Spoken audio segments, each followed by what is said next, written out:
నమస్తే. Welcome to Disha TV. So, మనకైతే almost pregnant ladies అందరికీ చాలా అంటే చాలా డౌట్స్ ఉంటాయి. అసలు ఎలాంటి ఫుడ్ తీసుకోవాలి? లేదు అనంటే ఏం చేయాలి? అసలు ఎక్సర్‌సైజ్ ఎలాంటివి చేయాలి? నార్మల్ డెలివరీ అవ్వాలంటే ఎలాంటి ఎలాంటి జాగ్రత్తలు తీసుకోవాలి? సో, అలాంటివన్నీ చెప్పడానికైతే ఈరోజు మన స్టూడియోకైతే డాక్టర్ దివ్య గైనకాలజిస్ట్ అయితే వచ్చేసారు. సో, ఫస్ట్ అయితే ఆమెకి హాయ్ చెప్పేద్దాం.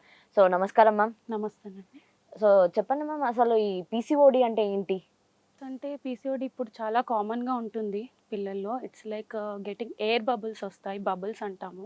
ఓవరీ పక్కన యుట్రస్ పక్కన అండాశయం అని ఉంటుంది. దానికి చిన్న బబుల్స్ అనేవి వస్తాయి. దానివల్ల ఏమవుతుందంటే నార్మల్‌గా ఎగ్ రిలీజ్ అన్నది జరగకపోవచ్చు. ఎగ్ రిలీజ్ అవ్వకపోతే మెన్సెస్ అన్నది మెన్స్ట్రల్ సైకిల్ అన్నది ఎఫెక్ట్ అవుతుంది. దానివల్ల ఇర్రెగ్యులర్ మెన్సెస్ అన్నవి అవుతాయి. సో, దానితో పాటు ఏమవుతుంది అనంటే పర్సన్‌లో బాడీ వెయిట్ పెరగడం ఒకటి జరుగుతుంది. హార్మోన్స్ ఇంబాలెన్స్ అవ్వడం ఒకటి జరుగుతుంది. దానివల్ల హెయిర్ గ్రోత్ అవ్వడం ఒకటి జరుగుతుంది. పిగ్మెంటేషన్ అనేది ఇంక్రీజ్ అవుతుంది. సో, ఈ సూచనలు కానీ ఏమన్నా ఉంటే ఒకసారి కన్సల్ట్ అవ్వడం బెటర్ ఉంటుంది. సో, ఫస్ట్ చాలామంది అమ్మాయిలు 18 ఇయర్స్ తర్వాత అది డైట్ వల్లనో, లైఫ్ స్టైల్ మోడిఫికేషన్ వల్లనో ఇర్రెగ్యులర్ మెన్సెస్ అవ్వడం చాలా కామన్ అయిపోతుంది. ఆఫ్టర్ కోవిడ్ కూడా చాలామంది ఇంట్లో ఉండడం, ఎక్సర్‌సైజెస్ లేకపోవడము, కంటిన్యూయస్‌గా కూర్చోవడం వల్లనో, లేకపోతే ఏం యాక్టివిటీ లేకపోవడం వల్లనో వెయిట్ గెయిన్ అన్నది అవుతుంది. సో, దానివల్ల హార్మోన్స్ ఇంబాలెన్స్ అయ్యి వాళ్ళకి పీసీఓఎస్ అనేది కామన్‌గా స్టార్ట్ అవుతుంది. సో, స్టార్టింగ్ ఏజ్ అంటే మెన్సెస్ తర్వాత ఒక 5-6 ఇయర్స్ అట్ అరౌండ్ 18-20 ఇయర్స్ అప్పుడు పీసీఓఎస్ అనే ఛాన్సెస్ స్టార్ట్ అవుతాయి. సో, స్టార్టింగ్ స్టేజెస్‌లో మెన్సెస్ అనేది రెగ్యులర్‌గా ఉంటే, అప్పుడే మనం డైట్ తీసుకోవడం కానీ, టైంకి నిద్రపోవడం కానీ, యాక్టివిటీ గాని చేస్తే ఫర్దర్‌గా ఆ పీసీఓఎస్ కండిషన్ అన్నది అలానే ఉంటుంది. లేకపోతే తగ్గిపోవడం అన్నది జరుగుతుంది. ఒకవేళ అది అలానే కంటిన్యూ అవుతే ఫ్యూచర్ ప్రాబ్లమ్స్ ఏం ఎక్స్‌పెక్ట్ చేయొచ్చు. ఫస్ట్ పెళ్లి తర్వాత కన్సీవ్ అవ్వకపోవడము, ఇర్రెగ్యులర్ మెన్సెస్ అనేది ప్రాబ్లమ్ పెరిగే ఛాన్సెస్ ఉండడము, మెన్సెస్ అనేది ఇర్రెగ్యులర్ అవ్వడం వల్ల ఎక్కువ బ్లీడింగ్ అవ్వడము, అవన్నీ జరుగుతాయి. ఒక్కసారి సపోజ్ ఫర్టిలిటీ వల్లనో, మెడిసిన్స్ యూజ్ చేసో, ఆ పర్సన్ న్యాచురల్‌గానో కన్సీవ్ అయితే ఓవ్యులేషన్ అంటాం. ఆ ఓవ్యులేషన్ ప్రాసెస్ అన్నది ఒక 9 మంత్స్ స్టాప్ అయిపోతుంది. స్టాప్ అయితే ఏంటంటే, ఆ ఓవరీస్ అన్నది రెస్ట్ దొరుకుతుంది. సో, పీసీఎస్ ఉన్న వాళ్ళకి ఆ రెస్ట్ అలాంటిది దొరికితే ప్రెగ్నెన్సీ తర్వాత కొంతమందికి నార్మల్ బ్యాక్ టు నార్మల్ అయ్యే ఛాన్సెస్ ఉంటాయి. లేకపోతే పెరగకపోవడం అన్నది ఉంటుంది. So, conceive is also one of the treatment for PCOS. Suppose పెళ్లి కాలేదు, మెన్సెస్ అన్నది ఇర్రెగ్యులర్‌గా ఉన్నాయి అనంటే, ఫస్ట్ మేమేం చెప్తాం, మా దగ్గరికి పేషెంట్ వస్తే ఫస్ట్ కొన్ని టెస్ట్‌లు చేస్తాం. సో, ఇలాంటి వాళ్ళలో ఫస్ట్ థైరాయిడ్ టెస్ట్ ఒకటి, బ్లడ్ ఎలా ఉంది, హెచ్‌పీ అంటాం, హిమోగ్లోబిన్ వాల్యూ ఎలా ఉంది అన్నది, షుగర్స్ ఎలా ఉన్నాయి. ఎందుకంటే పీసీఓఎస్‌లో వచ్చిన వాళ్ళకి షుగర్ కూడా ఉండే ఛాన్సెస్ ఉంటాయి. సో, షుగర్ ఏమన్నా ఎక్కువయిందా? Last thing is scan. స్కాన్‌లో ఎలా కనిపిస్తుంది. సో, ఫస్ట్ పేషెంట్‌ని చూసి ఇలాంటి సింప్టమ్స్ ఇర్రెగ్యులర్‌గా ఉంది, జుట్టు పెరగడం కానీ, బ్లాక్ పిగ్మెంటేషన్ కానీ ఇలాంటివి అయితున్నాయి అంటే then we suggest the investigations. ఇన్వెస్టిగేషన్స్‌లో ఈ 3 some clinically will see the patient. మనం చూస్తాము. బ్లడ్ టెస్ట్‌లో కూడా తెలిస్తే అండ్ అలాంగ్ విత్ దట్ స్కాన్‌లో కూడా తెలిస్తే we confirm that is a PCOD. Okay. ఆమెకి పీసీఓడీ ఉందని. దెన్ ట్రీట్మెంట్ ఏముంటుంది? సపోజ్ మెన్సెస్ రెగ్యులర్‌గానే ఉన్నాయి. కాకపోతే వెయిట్ పెరుగుతున్నారు. మెన్సెస్ వచ్చేవి కూడా ముందు మంచిగా వచ్చాయి. ఇప్పుడు 1-2 డేసే వస్తున్నాయి. కానీ నాకు పీసీఓఎస్ ఉంది, ప్రాబ్లమ్ స్కాన్‌లో తెలిసింది అంటే ఫస్ట్ మేము డైటే చెప్తాం. డైట్ ఎలాంటి డైట్ తీసుకోవాలి అనంటే ప్రోటీన్ డైట్ ఎక్కువ తీసుకోవడం, కార్బోహైడ్రేట్స్ తగ్గించడం, బయట ఫుడ్ తీసుకోవడం, రీయూజ్డ్ ఆయిల్స్ కానీ, ఫాస్ట్ ఫుడ్ కానీ, బిర్యానీస్ కానీ better to avoid. Once in a month is fine. And ఇంట్లో ఫుడ్, హోమ్ ఫుడ్ తీసుకోవడం బెటర్ అని చెప్తాం. ఇంకొకటి హై ఫైబర్ డైట్ ఒకటి సజెస్ట్ చేస్తాం. ఎక్సర్సైజ్ ఒకటి కంపల్సరీ. ఎక్సర్సైజ్ అంటే కంపల్సరీ జిమ్‌కే వెళ్ళాల్సిన అవసరం లేదు. మార్నింగ్, ఈవినింగ్ ఒక 30 minutes, 40 minutes walking is enough or jogging ఏదో ఒకటి ఫైన్. ఇంకొకటి యాక్చువల్లీ పీసీఓఎస్‌లో ఏమవుతుందంటే పొట్ట భాగంలో ఫ్యాట్ అనేది ఎక్కువ పెరుగుతుంది. సో, ఎక్సర్సైజెస్ థిన్‌గా ఉన్న వాళ్ళకి కూడా పీసీఓఎస్ ప్రాబ్లమ్ వస్తది. సో, ఎక్సర్సైజ్ అంటే పొట్ట భాగంలో ఫ్యాట్ రాకుండా ఆ కైండ్ ఆఫ్ ఎక్సర్సైజెస్‌లోకి వెళ్తే బెటర్ ఉంటుంది. ఇంకోటి ఫుడ్. చాలామంది మార్నింగ్ బ్రేక్‌ఫాస్ట్ స్కిప్ చేస్తారు. బ్రేక్‌ఫాస్ట్ స్కిప్ చెయ్యొద్దు. మీరు నైట్ కావాలంటే ఫ్రూట్స్ తినేసి యూ కెన్ స్లీప్. కానీ మార్నింగ్ బ్రేక్‌ఫాస్ట్ మిస్ చేయొద్దు. బ్రేక్‌ఫాస్ట్ 8-10 మధ్యలో చేసేసేయాలి. నెక్స్ట్ ఎందుకు అంటే నైట్ ఆల్మోస్ట్ 10:00 తింటాం.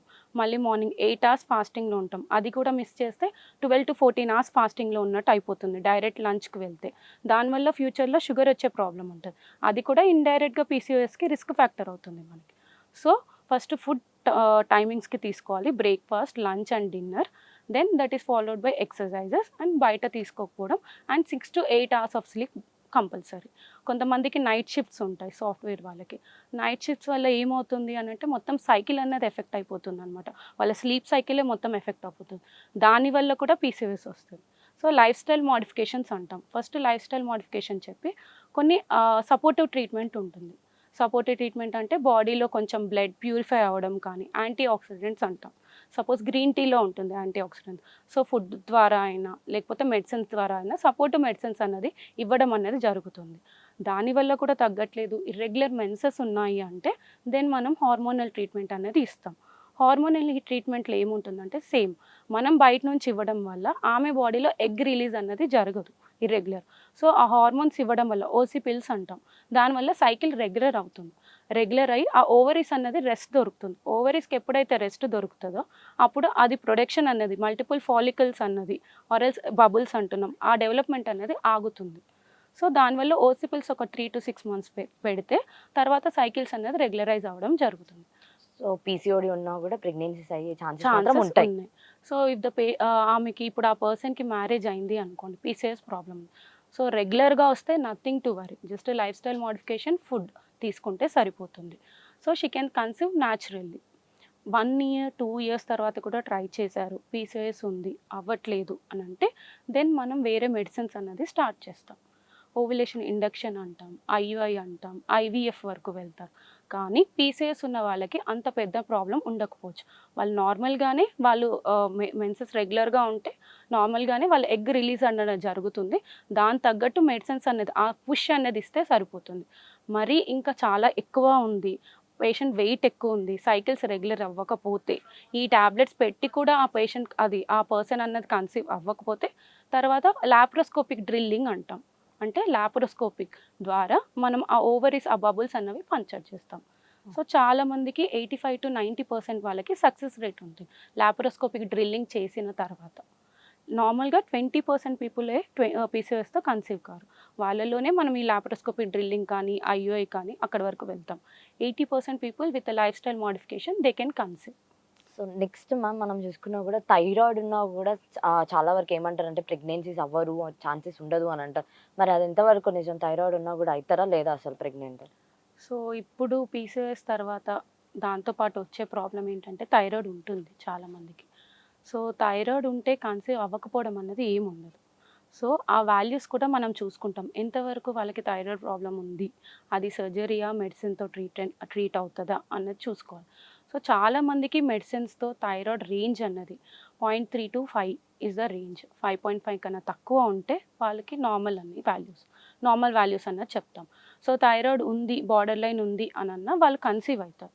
సో కన్సీవ్ అయిన తర్వాత ప్రాబ్లమ్స్ ఏమి ఉండొచ్చు అని అంటే ఫస్ట్ 3 monthsలో అబార్షన్ అయ్యే రిస్క్ ఉండొచ్చు ఒకవేళ థైరాయిడ్ అనేది ట్రీట్ చెయ్యకపోతే. ఒక్కసారి ప్రెగ్నెంట్ అయిన తర్వాత వాల్యూస్ అనేది 3 కన్నా తక్కువ ఉండాలి, 5 నుంచి 3 కన్నా తక్కువ ఉండాలి. ఆ వాల్యూస్ మెయింటైన్ అయినంత వరకు బేబీకి అనేది ప్రాబ్లం ఉండదు. కాకపోతే ఇంకా వాల్యూస్ 10, 20 అలా ఉంటే టీఎస్హెచ్ అంటాం, థైరాయిడ్ స్టిమ్యులేటింగ్ హార్మోన్. దాన్ని బట్టి మనం తర్వాత ఫాలోఅప్ అనేది చూడడం జరుగుతుందన్నమాట. సో అది చాలా ఎక్కువ ఉంటే బేబీకి ఎలాంటి రిస్క్ ఉంటుందంటే ఫస్ట్ అబార్షన్ రిస్క్ ఉంటుంది. ఇంకొకటి ఏంటంటే సపోజ్ డెలివరీ వరకు కూడా ఆమె థైరాయిడ్ లెవెల్స్ ఎక్కువ ఉంటే డెలివరీ ముందు డేట్ కంటే ముందు అయ్యే ఛాన్సెస్ ఉంటాయి. ప్రీటర్మ్ బేబీస్ అంటాం, అంటే ముందుగానే వాళ్ళకి కాన్పు నొప్పులు వచ్చే ఛాన్సెస్ ఉంటాయి. ఒక్కొక్కసారి డెలివరీ అయిన తర్వాత, ఇప్పుడు టర్మ్ అని చెప్తాం, అంటే నెలలు నిండిన తర్వాత బేబీకి కూడా వచ్చే రిస్క్ ఉంటుంది థైరాయిడ్ లెవెల్స్ కంట్రోల్గా లేకపోతే. ఒకవేళ బేబీకి ఏం రిస్క్ ఉండొచ్చు అంటే న్యూరో డెవలప్మెంట్ అంటాం, అంటే బ్రెయిన్ డెవలప్మెంట్ అనేది ఎఫెక్ట్ అవుతుంది. అదే తన థైరాయిడ్ లెవెల్స్ నార్మల్ ఉన్నాయి, కొంతమందికి ముందు థైరాయిడ్ నార్మల్ ఉంటుంది, ప్రెగ్నెన్సీలో థైరాయిడ్ వస్తుంది. సో దానివల్ల ఏంటి అంటే థైరాయిడ్లో ప్రెగ్నెన్సీలో వచ్చింది కాబట్టి ప్రెగ్నెన్సీ తర్వాత మళ్ళీ వాళ్ళ థైరాయిడ్ లెవెల్స్ నార్మల్ అయ్యే ఛాన్సెస్ ఉంటాయి. సో థైరాయిడ్ ఉన్న వాళ్ళకి before pregnancy 5 is a normal value. Thyroid వచ్చిన తర్వాత ప్రెగ్నెన్సీ వచ్చిన తర్వాత థైరాయిడ్ లెవెల్స్ <3 మెయింటైన్ అయ్యి ఉండాలి. ఆఫ్టర్ డెలివరీ 6 weeks వరకు చూస్తాం. 6 weeks తర్వాత మళ్ళీ టెస్ట్ చేయించి నార్మల్ ఉంటే తను మళ్ళీ వాడాల్సిన అవసరం ఉండదు, నార్మల్ లేదంటే she has to continue. Thyroid వల్ల ఇర్రెగ్యులర్ మెన్సెస్ అయ్యే ఛాన్సెస్ ఉంటాయి. అంటే ఎక్కువ బ్లీడింగ్ అవ్వడం అనేది ఉంటుంది. దానివల్ల బ్లడ్ తక్కువ అవ్వడం, బ్లడ్ తక్కువ అయితే కన్సీవ్ అయిన బేబీకి గర్భసంచికి బ్లడ్ సప్లై వెళ్ళకపోవడం వల్ల అబార్షన్ అనే రిస్కులు ఉంటాయి. సో మనం జనరల్‌గా ఇప్పుడు మీరన్నారు గదా! అబార్షన్ అయ్యే ఛాన్సెస్ ఉన్నాయి 3 మంత్స్ లోపలని. సో ఈ అబార్షన్ అవ్వకుండా ఉండాలంటే ఎలాంటి ప్రికాషన్స్ తీసుకోవాలి? సో ఫస్ట్ ఏంటంటే థైరాయిడ్ లెవెల్స్ నార్మల్‌గా పెట్టుకోవాలి. ఇంకొకటి బ్లడ్ టెస్ట్‌లలో చూడాలి. ఫస్ట్ మనం ప్రెగ్నెన్సీ రాగానే ఫస్ట్ బ్లడ్ టెస్ట్‌లో వెళ్తాం. సో బ్లడ్ లెవెల్స్ అనేది నార్మల్ ఉండాలి. హెచ్‌బీ కానీ, థైరాయిడ్ కానీ, షుగర్స్ కూడా. ఇవన్నీ రిస్క్ ఫ్యాక్టర్స్. బీపీ ఒకటి. సో ఫస్ట్ ఈ 4 చూసుకుంటాం. ఇవన్నీ నార్మల్ ఉంటే స్కాన్ చేస్తాం. స్కాన్‌లో ఎలా ఉంది? బేబీ ఎక్కడుంది? ఎలా ఉంది? అని చూస్తాం. అది కూడా నార్మల్ ఉందంటే తీసుకోవాల్సిన ప్రికాషన్స్ అంటే first food. Food actually first 3 మంత్స్‌లో చాలా వామిటింగ్స్ అన్నవి, నాసియా అన్నది ఉంటుంది.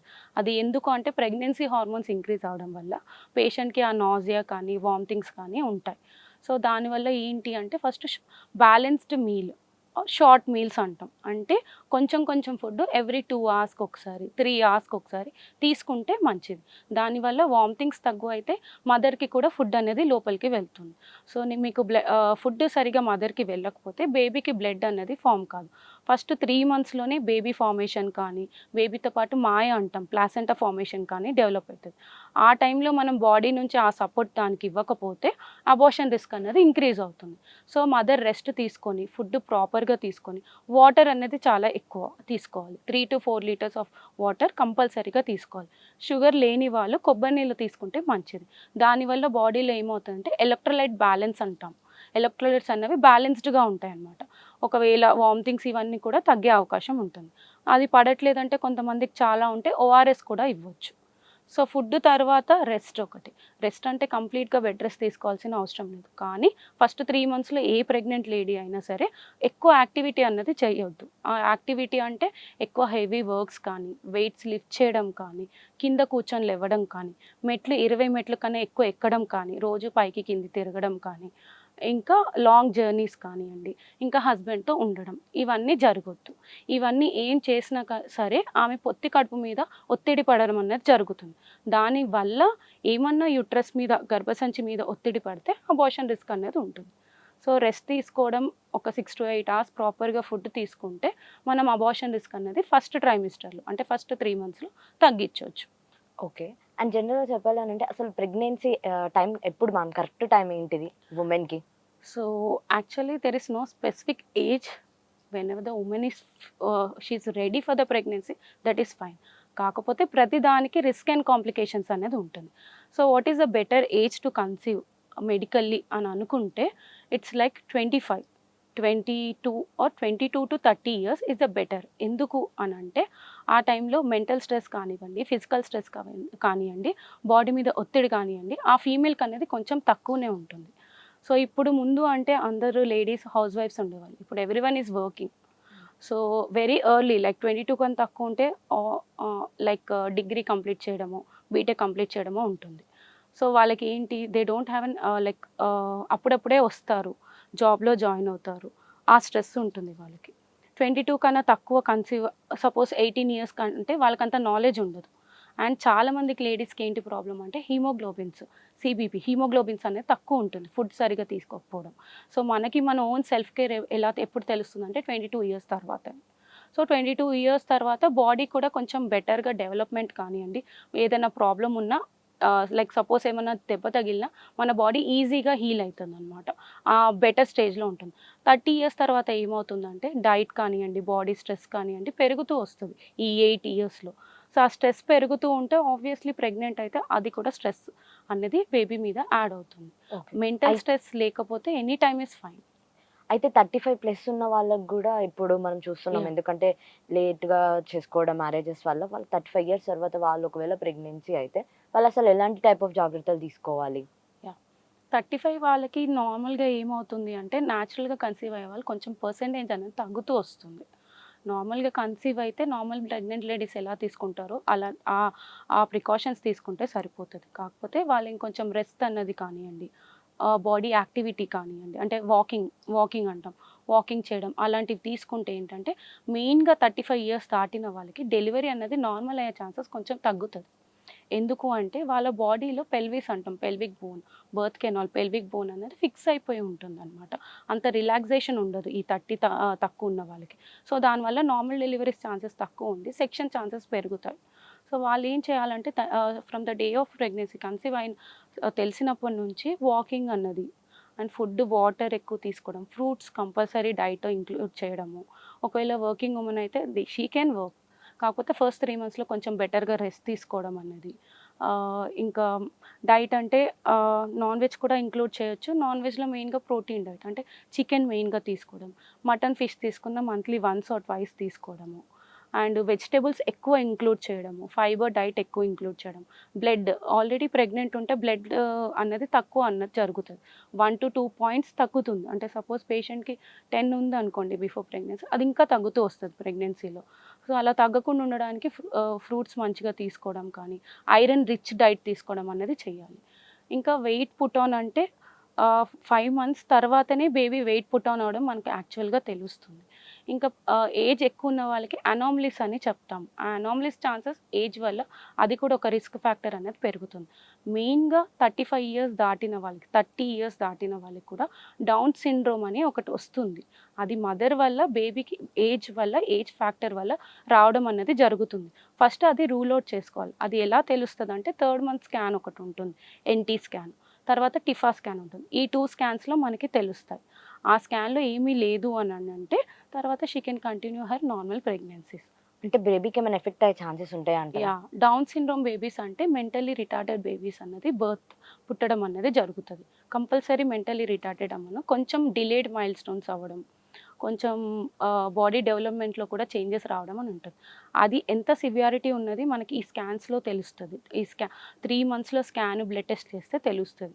సో, ఆ రిస్క్ కట్ ఆఫ్ అని ఒకటుంటుంది. ఆ రిస్క్ కట్ ఆఫ్ బట్టి మనం కంటిన్యూ చెయ్యొచ్చా, టర్మినేట్ చెయ్యొచ్చా అనేది పేషెంట్‌కి, పార్ట్నర్స్‌కి గాని కౌన్సిల్ చేయొచ్చు.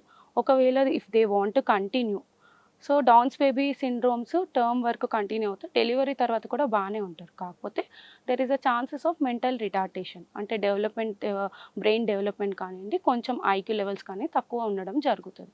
సో, మెయిన్‌గా రిస్క్ ఫ్యాక్టర్ 35 ఇయర్స్ కన్నా ఎక్కువ ఏజ్ ఉన్న వాళ్ళకి ఏంటంటే ఈ డౌన్స్ బేబీ సిండ్రోమ్స్ అన్నది మెయిన్ రిస్క్ ఫ్యాక్టర్. అది లేకపోతే నార్మల్ ప్రెగ్నెన్సీ ప్రికాషన్స్ అంతా వీళ్ళు కూడా తీసుకోవాలి. డెలివరీ టైంలో మాత్రం కొంచెం ఎక్సర్‌సైజెస్ చేయడం చేస్తే నార్మల్ ఛాన్సెస్ అన్నది ఉంటాయి. లేకపోతే they can opt for caesarean section. Okay. Ma'am కొంతమందయితే కొంచెం ఎర్లీగా లైక్ 18 ఇయర్స్‌కే పెళ్లి చేసుకొని, తొందరగా లైక్ ప్రెగ్నెన్సీ వస్తది కదా! ఈ ఎర్లీ ఏజెస్ ప్రెగ్నెన్సీ వస్తే ఎలా ఉంటుంది వాళ్ళది లైఫ్ స్టైల్‌ది? ఎర్లీ ఏజ్ ప్రెగ్నెన్సీస్‌లో కూడా అబార్షన్స్ అనేది కామన్. అది ఎందుకు అంటే బ్లడ్ లెవెల్స్ అన్నది తక్కువ ఉండడం వల్ల. మదర్‌కి బ్లడ్ లేకపోతే బేబీకి కూడా ఆబ్వియస్‌లీ బేబీ డెవలప్‌మెంట్ టైంలో కూడా బ్లడ్ లేకపోవడం అనేది ఛాన్సెస్ ఉంటాయి. దే ఆర్ హెల్తీ, కానీ due to some other reasons body development అన్నది ఇంకా జరగకపోవడం వల్ల అబార్షన్ అన్నది జరిగే ఛాన్సెస్ ఉంటాయి. సో, 20 ఇయర్స్ తక్కువ అంటే మదర్‌కి సెల్ఫ్ కేర్ అన్నది తెలియడం అనేది అప్పుడప్పుడే ఉంటుంది. సో, వాళ్ళలో ఏమవుతుంది అనంటే ఇన్ఫెక్షన్ వచ్చే ఛాన్సెస్ మదర్‌కి. యూరిన్ ఇన్ఫెక్షన్ కానియ్యండి, వైట్ డిశ్చార్జ్ కానియ్యండి ఎక్కువ ఉంటాయన్నమాట. లోకల్ హైజీన్ మెయింటైన్ చేయకపోవడం, ఇవన్నిటి రిస్క్ వల్ల ఏమవుతుందంటే బేబీ ఫుడ్ సరిగ్గా తీసుకోకపోవడం వల్ల బేబీ చిన్నగా పుట్టడం అనేది జరిగే ఛాన్సెస్ ఉంటాయి. సో, వాళ్ళు వాళ్ళ సెల్ఫ్ కేర్ లేకపోతే, వాళ్ళు సరిగ్గా ప్రాపర్ తీసుకోకపోతే బేబీ అన్నది చిన్నగా పుడుతుంది. సో, వాళ్ళు తీసుకోవాల్సిన జాగ్రత్తలు ఆ ఏజ్‌లో అంటే మెయిన్‌గా ఫుడ్ టైంకి తీసుకొని, ప్రాపర్‌గా డైట్ మెయింటైన్ చేస్తూ, రెస్ట్ తీసుకుంటే, సో, హెల్తీ బేబీస్ అనేది పుట్టడం జరుగుతుంది. వీళ్ళల్లో కూడా నార్మల్ డెలివరీ ఛాన్సెస్ కొంచెం తక్కువ ఉంటాయి. ఎందుకు అనంటే because of their psychological stress, mental stress, వాళ్ళంతా మెంటల్లీ ఏమంటారు ఫిక్స్ అవ్వకపోవడం వల్ల, and they are very sensitive to pain. ఈ రీజన్స్ వల్ల సర్జరీస్ అని జరుగుతాయి, కానీ they can go for normal vaginal deliveries. Okay. And ma'am అసలు చెప్పాలి అనంటే ఈ జనరేషన్‌లో ఎలా ఉందనంటే ఆల్మోస్ట్ ఆల్ అన్ని సెషన్ జరుగుతున్నాయి. యాహ్! అసలు అలా గాకుండా నార్మల్ డెలివరీ అవ్వాలంటే ఏం చేయాలి? సో, కొన్ని ప్రాపర్ ఇండికేషన్స్ ఉంటాయండి సెక్షన్ అవ్వడానికి. ఆ ఇండికేషన్స్ ఉంటేనే మనం సెక్షన్ చేయాలి. లేకపోతే we have to try for the normal. So, ఏమేం కండిషన్స్‌లో మనం యాక్చువల్‌గా సెక్షన్ చేస్తాం. ఒకటేంటంటే బేబీ పెద్దగా ఉండి, మదర్ కింద నుంచి వచ్చే దారి చిన్నగా ఉంటే సీపీడీ అంటామనమాట. సెఫాలిక్ పెల్విక్ డిస్ప్రపోర్షన్ అని అంటాం. అలాంటి కండిషన్స్‌లో మనం సెక్షన్ అన్నది చేయడం జరుగుతుంది. ఇంకొకటి మాయ అన్నది కిందకి ఉంటే అంటే బేబీ కన్నా ముందు మాయ వస్తే మదర్కి ప్రమాదం ఉంటుంది కాబట్టి అలాంటి కండిషన్స్లో సెక్షన్ చేయడం అనేది జరుగుతుంది. లేదంటే ముందు ఆల్రెడీ సెక్షన్ ఉంది 2 సార్లు సెక్షన్ అయింది అంటే అలాంటి పేషెంట్లు కూడా రిస్క్ తీసుకోవద్దు కాబట్టి సెక్షన్ చేయడం అనేది జరుగుతుంది.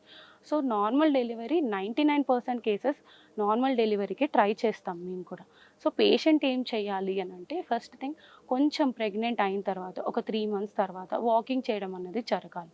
కొంచెం డెలివరీ డేట్ దగ్గరగా ఉన్నప్పుడు కొన్ని ఎక్సర్సైజెస్ ఉంటాయి. ప్రెగ్నెన్సీ రిలేటెడ్ ఎక్సర్సైజెస్ ఉంటాయి. ప్రెగ్నెన్సీకి సంబంధించిన యోగాలు ఉంటాయి.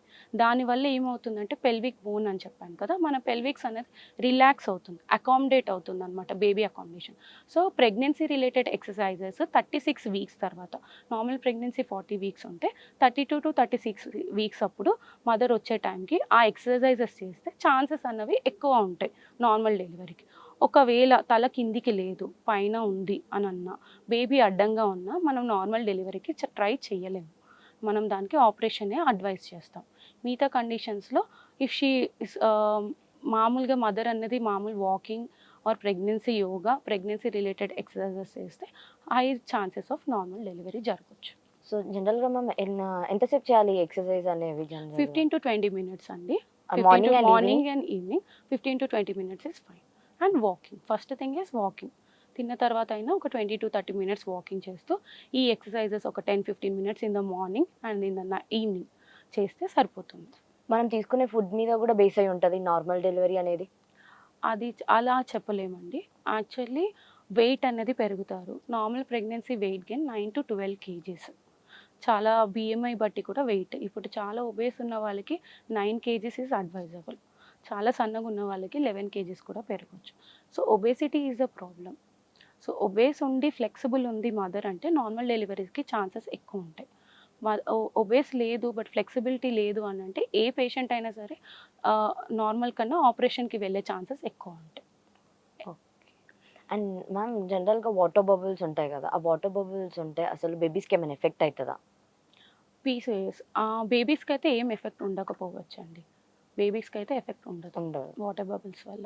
ఓకే. వాటర్ బబుల్స్ వల్ల. ఎందుకనంటే కొంతమంది భయపడతా ఉంటారు. వాటర్ బబుల్స్ ఉన్నాయంటే బేబీస్‌కి ఏమైనా అయితదేమో, లేకపోతే మదర్స్‌కి ఏమైనా ఎఫెక్ట్ ఉంటదా దానివల్ల? అదే వాటర్ బబుల్స్ అంటే పీసీఓఎస్ అనే అనుకుంటున్నాం మనం. సో పీసీఓఎస్ ఒక్కసారి ప్రెగ్నెంట్ అయితే ఆ కండిషన్ అనేది తగ్గడం జరుగుతుంది. సో మోస్ట్లీ మదర్కి కూడా ఏం ప్రాబ్లం ఉండదు. And pregnancy is a good thing actually. So ఆ పీసీఓఎస్ ప్రాబ్లం అనేది తగ్గిస్తుంది. సో బేబీకి ఏం ఎఫెక్ట్ ఉండదు. వన్స్ కన్సీవ్ అయిందంటే వాటర్ బబుల్స్ వల్ల బేబీ ఎఫెక్ట్ ఏం అవ్వదు. మదర్ కూడా ఏం ఎఫెక్ట్ అవ్వదు. ఓకే. మైల్డ్‌గా కాకుండా అది సివియర్‌గా ఉంటే అప్పుడు ఏంటిది మ్యామ్ సిట్యుయేషన్? సివియర్‌గా ఉంటే ఏమవుతుందంటే ఓవరీస్‌కే వస్తాయి వాటర్ బబుల్స్ అని. సివియర్ అయితే ఏమవుతుందంటే ఆ ఓవరీస్ కూడా పెద్దగా అయితాయి, లార్జ్. ఒక్కొక్కసారి అవి ట్విస్ట్ అయ్యే ఛాన్సెస్ ఉంటాయి. సో ప్రెగ్నెన్సీతో పాటు ఓవరీస్ కూడా పెరగడం జరుగుతది. కొంచెం లావు అవ్వడం అనేది జరుగుతది. సో ఆ స్వెల్లింగ్ అయితే ఏమవుతుందంటే ఒక్కొక్కసారి తిరిగిపోతాయి. మడత పడడం అంటాం. దానివల్ల ఏంటంటే సడెన్‌గా పెయిన్ వస్తది మదర్‌కి. అది ఎమర్జెన్సీ అయితది. అంటే అప్పుడు సర్జరీ చేయాల్సిన అవసరం పడొచ్చు. ఒకవేళ ఆ పెయిన్ మనం మెడిసిన్స్‌తో తగ్గట్లేదు, అది మొత్తం తిరిగిపోతుంది అని అంటే, ఆ పెయిన్ వల్ల మనం ఎమర్జెన్సీగా సర్జరీ. బేబీకి సర్జరీ కాదండి. ఆ తిరగబడిన దాన్ని మనం నార్మల్‌గా లాప్రోస్కోపిక్ ద్వారా చేయొచ్చు. కానీ దట్ ఈస్ వెరీ రేర్. 1-2%లోనే జరుగుతుందది. ఇంతవరకు జరగడం అనేది చాలా తక్కువ. ఒకవేళ అలా ఉంటే ఫస్ట్ 3 మంత్స్‌లో సర్జరీ చేస్తే బేబీ అబార్షన్ అయ్యే ఛాన్సెస్ ఎక్కువ ఉంటాయి. Second 3 months, fifth, sixth, seventh మంత్‌లో అంటే కొంచెం బేబీకి రిస్క్ అనేది తక్కువ. నియర్ టు డెలివరీ టైమ్ వచ్చిందంటే మనం ఒకవేళ సర్జరీకి వెళ్తున్నామంటే డెలివరీ ప్లాన్ చేసుకోవడం అనేది బెటర్. ఓకే. అండ్ జనరల్‌గా మనం బేబీ హెల్తీగా పుట్టాలి అనంటే ఎలాంటి టైప్ ఆఫ్ ఫుడ్ మదర్ తీసుకోవాలి? యాహ్! సో ఫస్ట్ ఫుడ్ ఎలా అంటే కార్బోహైడ్రేట్ రిచ్ డైట్ తీసుకోవద్దు. కార్బోహైడ్రేట్స్ అనేది తగ్గించాలి. అంటే రైస్ కానియండి, వైట్ థింగ్స్ అంటాం. బ్రెడ్ కానియండి, ఇంకా రైస్ ఫ్లోర్ అని అంటాము. ఇంకా వీట్ కానీ, జోవార్ అవన్నీ అంటాం కదా, తగ్గించాలి. బ్యాలెన్స్డ్ డైట్‌లో ఏమేమి ఉంటాయంటే రైస్ కొంచెం, కర్రీలో హై ప్రోటీన్ డైట్. ఏ కర్రీ అయినా తీసుకోవచ్చు. సో నార్మల్‌గా అయితే ఆకుకూరలు, పాలకూరలు వారానికి 3 సార్లు ఫుడ్‌లో ఇంక్లూడెడ్ ఉండాలి. డీప్‌లీ ఫ్రైడ్ ఐటెమ్స్ అన్నవి అవాయిడ్ చేయాలి. సో ఏం ఫుడ్స్ అవాయిడ్ చేయొచ్చు అంటే ఫ్రూట్స్ అన్ని రకాలు తీసుకోవచ్చు. గ్రేప్స్, పైనాపిల్, అన్‌రైప్ పపాయ అన్నది అవాయిడ్ చేయాలి. ఇంకా ఉప్పు, కారం అన్నది తగ్గించాలి. షుగర్స్ అన్నది కంప్లీట్‌గా అవాయిడ్ చేయాలి. చక్కెర పదార్థాలు కంప్లీట్‌గా అవాయిడ్ చేయాలి. స్వీట్స్ కూడా కంప్లీట్‌గా అవాయిడ్ చేయాలి. ఫుడ్లో ఏంటిదంటే మార్నింగ్ బ్రేక్ఫాస్ట్ నార్మల్గానే తీసుకోవచ్చు. రైస్ టైంకి తీసుకుంటే ప్రోటీన్ డైట్ అన్నది చికెన్ కానివ్వండి వారానికి 3 సార్లు, లేకపోతే ప్రోటీన్ పన్నీర్ కానివ్వండి, రాజ్మా కానివ్వండి అలాంటివి తీసుకోవాలి. లేకపోతే కుక్డ్ స్ప్రౌట్స్ కానివ్వండి, లేకపోతే గ్రౌండ్నట్ ఉడకపెట్టిన పల్లీలు, ఉడకపెట్టిన మొక్కజొన్న కానివ్వండి అలాంటివి తీసుకోవాలి. ఈవినింగ్ బిస్కెట్స్ కానీ టీ కాఫీ కంప్లీట్గా అవాయిడ్ చేయాలి. సాఫ్ట్ డ్రింక్స్ అవాయిడ్ చేయాలి. ఆల్కహాల్ ఆబ్వియస్లీ అవాయిడ్ చేయాలి. సిగరెట్స్ కానీ ఆల్కహాల్ తాగేవాళ్ళు కంప్లీట్గా అవాయిడ్, అంటే they has to stop. And okay. ఇంకా డైట్‌లో ఈ బ్యాలెన్స్డ్ హై ప్రోటీన్ డైట్ తీసుకోవాలి. ఐరన్ రిచ్ డైట్ అనేది తీసుకోవాలి. ఐరన్‌కి సంబంధించింది లైక్ లివర్ మీట్, ఇంకా ఆకుకూరలు, పాలకూరలు, బీట్రూట్, క్యారెట్ అండ్ ప్రొమోగ్రానేట్ ఇలాంటివి తీసుకోవాలి. హ్మ్. అండ్ మ్యామ్ నెక్స్ట్ అసలు మెట్లు ఎక్కొచ్చా ప్రెగ్నెన్సీస్ టైమ్‌లో? చాలా మందికి ఒకటే డౌట్. హ్మ్. బిందెలు మొయ్యొచ్చా లేదా? లేకపోతే మెట్లు ఎక్కొచ్చా లేదా? యాహ్! ఇలాంటి డౌట్స్ ఉన్నాయి గదా! అసలు హ్మ్. క్లారిటీ ఇచ్చేయండి. 20 స్టెప్స్ ఎక్కొచ్చండి. 20 20 steps. Steps once or twice ఎక్కొచ్చు. అంతకన్నా ఎక్కువ ఎక్కకపోవడం మంచిది. ఎందుకంటే ఫైనల్‌గా అదేంటంటే మదర్ మీద పొత్తి కడుపులో స్ట్రెస్ అంటాం. బిందెలు మోయడం కానీ, బట్టలు ఉతికేటప్పుడు బకెట్స్ లేపడం కానీ అవి బెటర్. ఫస్ట్ 3 మంత్స్‌లో చేయకపోవడం better. First 3 months. First 3 months. Next ma'am? Next అంటే బరువులు ఎప్పుడైనా ఎత్తొద్దండి. నార్మల్ యాక్టివిటీస్ చేయొచ్చు. మెట్లు కూడా 20 స్టెప్స్ కన్నా ఎక్కువ ఎక్కొద్దు. ఓకే. ఫస్ట్ 3 మంత్స్‌లో ఎక్కువ జాగ్రత్తలనేది తీసుకోవాలి. ఏదైనా సరే. అంటే first 3 months is precious thing అంటారా? Precious thing. ఇప్పుడెందుకంటే చాలా lifestyle modification, hormonal imbalance, environmental conditions వల్లనో, మనం తీసుకునే ఫుడ్ వల్లనో తెలీదు కానీ చాలామందికి అబార్షన్స్ అనేది పెరుగుతున్నాయి. ఫస్ట్ కన్సీవ్ అవ్వగానే హ్యాపీనెస్ వచ్చే లోపల నెక్స్ట్ స్కాన్‌లో హార్ట్ బీట్ అన్నది తెలియట్లేదు. సో, దానికి రీజన్స్ చాలా ఉంటాయి. ఒకటి ఇన్ఫెక్షన్ అవ్వచ్చు, లేకపోతే బేసికలీ బాడీ స్ట్రెస్ అవ్వడం అనమాట. సో, మదర్ బాడీ ఏ కండిషన్స్‌లో స్ట్రెస్ అవుతుంది అంటే జీన్ ఫ్యాక్టర్స్ ఎలాగో ఉంటాయి. అది కాకుండా ఏంటి అనంటే ఇన్ఫెక్షన్స్ ఉండడం వల్లనో, బాడీ లైక్ లాంగ్ జర్నీస్ చేయడం వల్లనో, లేకపోతే ఫుడ్ ప్రాపర్‌గా తీసుకోకపోవడమో, టైమింగ్‌కి తీసుకోకపోవడమో, చాలా హెవీ వర్క్స్ చేయడం, ఇంట్లో పనులన్నీ చేయడం పొద్దున్నుంచి సాయంత్రం వరకు. సో, అవి కానీ, కింద కూర్చొని ఊరికే లేవడం, కింద కూర్చొని లేవడం, ఒంగడం కానీ, ఇవన్నీ చేసేసరికి స్ట్రెయిన్ అన్నది ఎక్కువైపోతుంది. హస్బెండ్‌తో కలవడం కానియ్యండి, కంపల్సరీ అబార్షన్ అయితదని కాదు. కాకపోతే ఒక 150 కిలోమీటర్స్, 200 కిలోమీటర్స్ జర్నీ చేసేసి మళ్ళీ ఇంటికొచ్చి పని చేస్తే ఆబ్వియస్లీ అది స్ట్రెస్ యాడ్ అవుతుంది ఆ మదర్ మీద. సో, అలాంటి ఫస్ట్ 3 మంత్స్ చాలా క్రూషియల్. 3 మంత్స్ తర్వాత ఎందుకు కాదు అంటున్నాను అంటే 3 మంత్స్‌కి కొంచెం గర్భసంచి అనేది పెరుగుతది.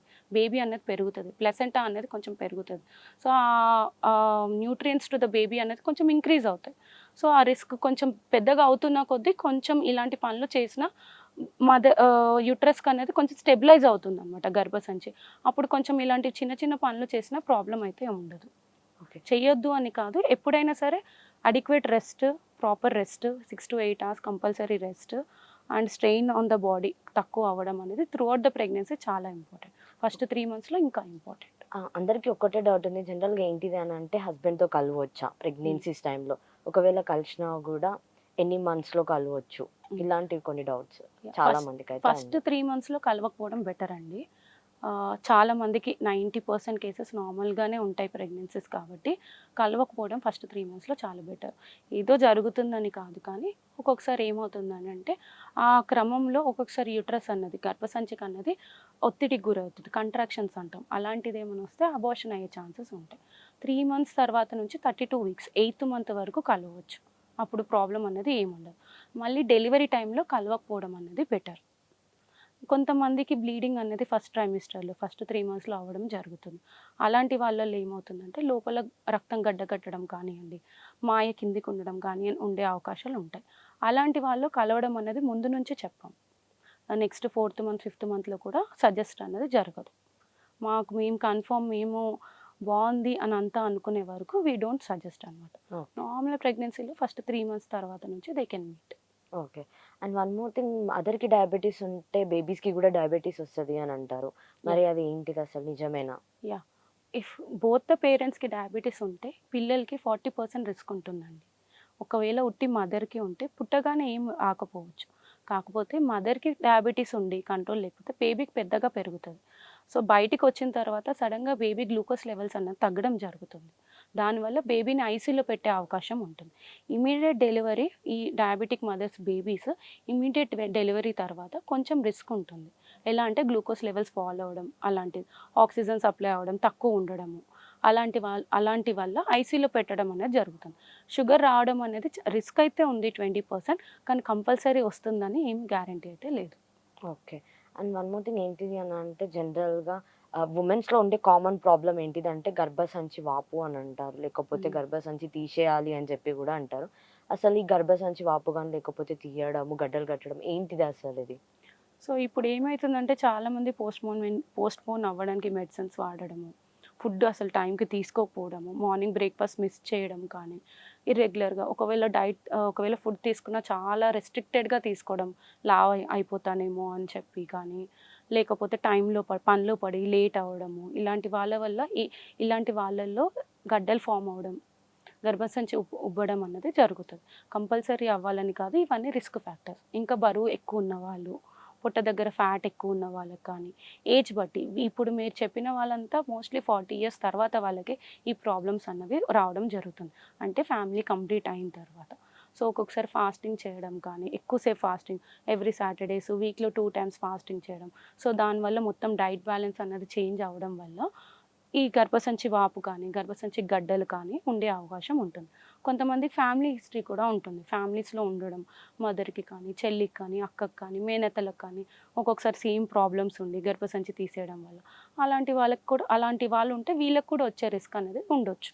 కానీ అది 1-5%. సో, దాన్ని అవాయిడ్ చేయాలి అనంటే మనం ఇది చేస్తే ఇది అవాయిడ్ అయితదని కాదు. మన చేతిలో ఉన్నంత వరకు అవాయిడ్ చేయడం అంటే ఫుడ్ తీసుకోవడం ఒకటి. అండ్ ఈ పోస్ట్‌పోన్‌మెంట్‌కి మెడిసిన్స్ వాడడం అన్నెసెసరీగా. అంటే కొంతమంది వాడుతూ ఉంటారు. పూజ అని వాడతారు, తిరుపతి అని వాడతారు. బెటర్ అవాయిడ్ చేయడం. అవే కొంచెం లేట్‌గా పెట్టుకుంటే బెటర్. ఆ మెడిసిన్స్ వల్ల బాడీలో అనేది హార్మోనల్స్ ఇంబాలెన్స్ అవుతది. హార్మోనల్ ఇంబాలెన్స్ ఎప్పుడు అయింది అనంటే ఆ రిస్క్ ఫ్యాక్టర్స్ అనేది పెరుగుతుంది. అంటే గర్భసంచి వాపు కానీ, గడ్డలు ఫార్మ్ అవ్వడం రిస్క్ అనేది పెరుగుతది. ఇంకొకటి ఒబేసిటీ, షుగర్. ఓకే. అండ్ దీనికి ట్రీట్మెంట్ ఎలా ఉంటుంది ma'am? Treatment person to person differ అవుతుందండి. కొంతమందిలో రెగ్యులర్ మెన్సెస్ వచ్చినా చాలా బ్లీడింగ్ అన్నది జరుగుతుంది. వాళ్ళలో టాబ్లెట్స్ ఫస్ట్ ఏంటంటే ఎవరికైనా ఫస్ట్ మెడిసిన్స్ పెట్టి చూస్తాము. మెడిసిన్స్ ఒక 3 నెలల నుంచి 6 నెలల వరకు చూసి మెడిసిన్స్‌తో తగ్గట్లేదు అని అనుకుంటేనే మనం ఆపరేషన్ అన్నది సజెస్ట్ చేస్తాము.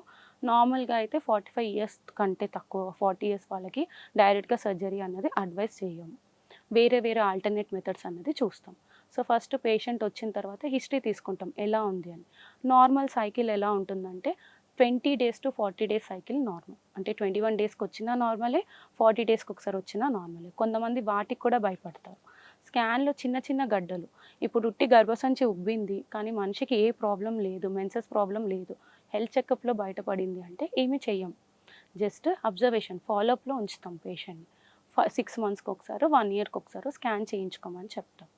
సపోజ్ గర్భసంచికి గడ్డు ఉంది. ఫైబ్రాయిడ్ అంటాం. ఫైబ్రాయిడ్ సైజ్ బట్టి ఉంటుందండి. 5 సెంటీమీటర్స్ కన్నా తక్కువ ఉంటే సర్జరీ చేయాల్సిన అవసరం లేదు. మెడిసిన్స్ పెట్టి చూస్తాం. లైఫ్ స్టైల్ మోడిఫికేషన్ పెట్టి చూస్తాం. పేషెంట్‌కి మెన్సెస్ అనేది రెగ్యులర్‌గా ఉంటాయి. ఎప్పుడైతే పేషెంట్స్‌కి రెగ్యులర్‌గా మెన్సెస్ లేవు, బ్లీడింగ్ ఎక్కువ అవుతుంది. దానివల్ల ఆమె హిమోగ్లోబిన్ లెవెల్స్ అన్నది అయిపోతుంది. ఎఫెక్ట్ అవుతుంది లైఫ్ అని అంటేనే డైరెక్ట్‌గా సర్జరీ అన్నది అడ్వైస్ చేస్తాం. అలాంటి వాళ్ళలో కూడా ఫస్ట్ బ్లడ్ కరెక్షన్ చేసి, ఆ బ్లడ్ కరెక్ట్ అయ్యే వరకు టాబ్లెట్స్ పెట్టామంటే మనకు మినిమమ్ 3 మంత్స్ కావాలి బ్లడ్ కరెక్ట్ అవ్వడానికి.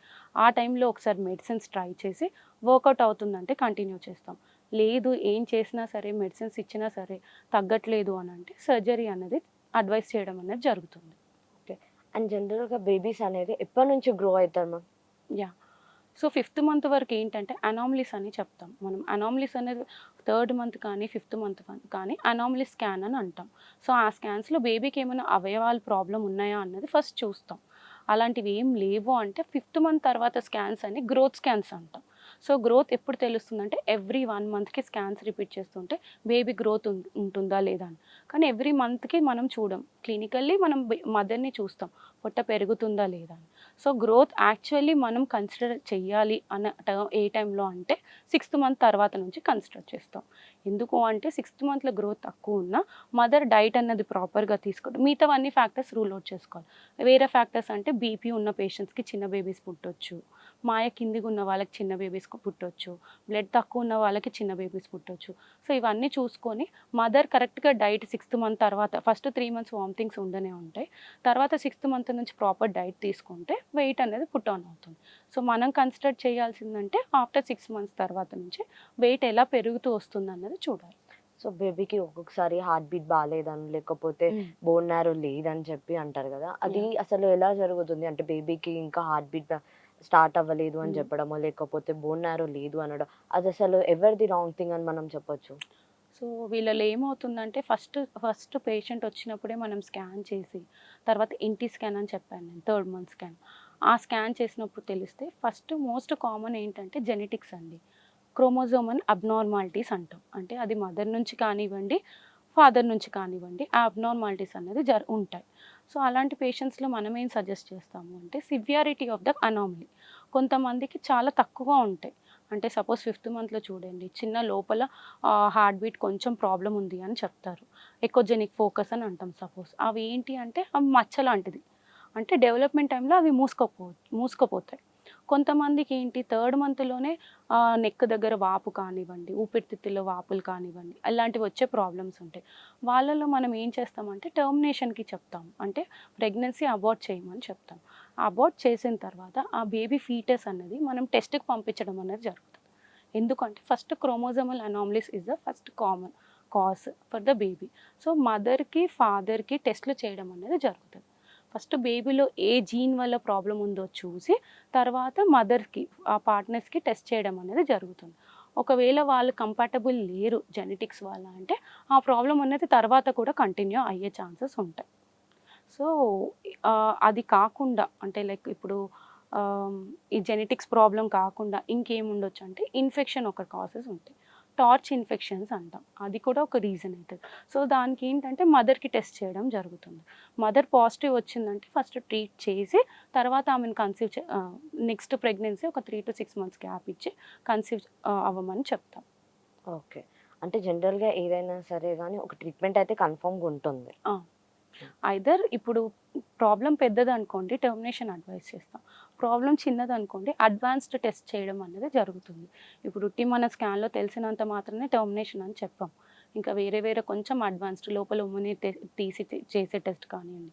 ఎన్ఐపిటి అని ఇంకొకటి ఉంటుంది. మదర్ నుంచి బ్లడ్ తీసి చేయడం కానీ, అంటే ఎంతవరకు రిస్క్ ఉండొచ్చు బేబీకి అని కొన్ని అడ్వాన్స్డ్ టెస్ట్‌లు ఉంటాయి. అవి చూసి మనం డిసిషన్ అంటే పార్ట్నర్స్కి ఇస్తాం, పేరెంట్స్కి ఇస్తాం ఆప్షన్. అంటే వాళ్ళు టర్మినేట్ చేయాలనుకుంటున్నారా, కంటిన్యూ చేయాలనుకుంటున్నారా, సివియారిటీ బట్టి చెప్తామన్నమాట. కొంచెం మిడిల్‌లో ఉంది, మనకి డౌట్ఫుల్ ఉందంటే అడ్వాన్స్ టెస్ట్‌లోకి వెళ్ళి కన్ఫర్మ్ చేసుకొని అప్పుడు కంటిన్యూ చేయాలా, టర్మినేట్ చేయాలా అన్నది చెప్పొచ్చు. జనరల్‌గా అసలు ప్రెగ్నెన్సీ టైమ్‌లో ఎన్ని టైప్స్ ఆఫ్ స్కాన్స్ ఉంటాయి మ్యామ్ బేబీస్ కోసం? సో మెయిన్‌గా అంటే 3 అండి. ఫస్ట్ తను పాజిటివ్ వచ్చింది యూపీటీ అంటే కన్ఫర్మేషన్ స్కాన్ అని అంటాం. Early dating scan. అది కన్ఫర్మ్‌గా మనకు తెలియాలి. అంటే ప్రెగ్నెన్సీ కన్ఫర్మ్ అయింది. ప్రెగ్నెన్సీ ఎక్కడ ఉంది? లోపల ఉందా? బయట ఉందా? అన్నది కూడా ఉంటుంది ఒక్కొక్కసారి. ఎక్టోపిక్ అంటాం మనం. So first confirmation scan. అది దాంట్లో మనకి హార్ట్ బీట్ ఎలా ఉంది అన్నది తెలుస్తది. బేబీ ఎక్కడుంది? లోపల ఉందా? బయట ఉందా? అన్నది తెలుస్తది. దాని తర్వాత ఎన్టీ స్కాన్ అని అంటాం. అది ఇప్పుడు నేను చెప్పినట్టు డౌన్ సిండ్రోమ్ కానియండి, ట్రైజోమీ 13, 18 అని కొన్ని సిండ్రోమ్స్ ఉంటాయి. అవి రూల్ అవుట్ చేయడానికి ఎన్టీ స్కాన్ చేస్తాం. దాని తర్వాత టిఫా స్కాన్ అని ఉంటుంది. అది 5th మంత్‌లో చేస్తాం.